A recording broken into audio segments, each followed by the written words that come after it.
the end of the gift of apostleship.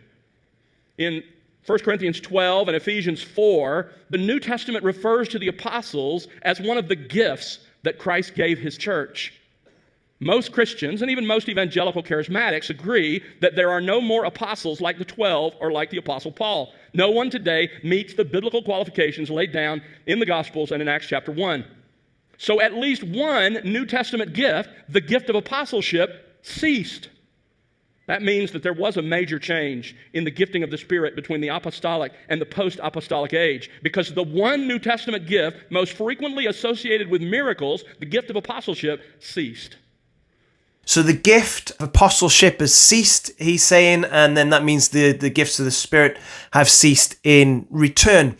Now, I kind of want to deal with this argument from a couple of different angles. But firstly, we see in 1 Corinthians 12, the gifts listed there in verses 7 to 11 are written to a congregation, to a church. And Paul's saying, to each one is given. And so he's referring to the church.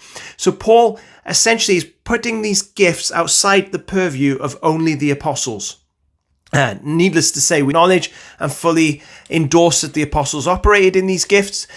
But Paul is saying there's a democratization of the gifts in the work of the Spirit to the people of God for the working of miracles, prophecies, tongues, interpretation of tongues, words of knowledge, words of wisdom, discerning of spirits, and so forth. And so we see that there. So there's not necessarily a strong connection from 1 Corinthians 12, 7 to 11 to the apostles that Tom Pennington is making. Secondly, he talks about how it's primarily the apostles, and he references only Paul and the 12.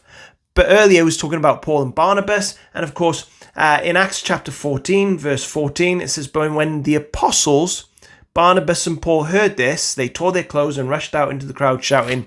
Anyway, the main point is Barnabas in Acts 14:14 is referenced as an apostle. Why? Because he's a sent one. So the New Testament seems to indicate that people like Apollos, Titus, Timothy are apostles. Now, are they the equivalent of the 12 or the Apostle Paul? Those that, I'd say the Apostle Paul even is different from the 12 because he wasn't there for the life and ministry and the death, burial, and resurrection of Jesus, was he? So the criteria laid out in Acts chapter 1, even the Apostle Paul doesn't seem to fit, although he did at least see the resurrected Jesus. That part he did, but he wasn't with him during his life and ministry and didn't see the crucifixion of Christ. And so I would say we're seeing variances of apostles even in the New Testament. And if nothing else, then you've got Ephesians 4:11.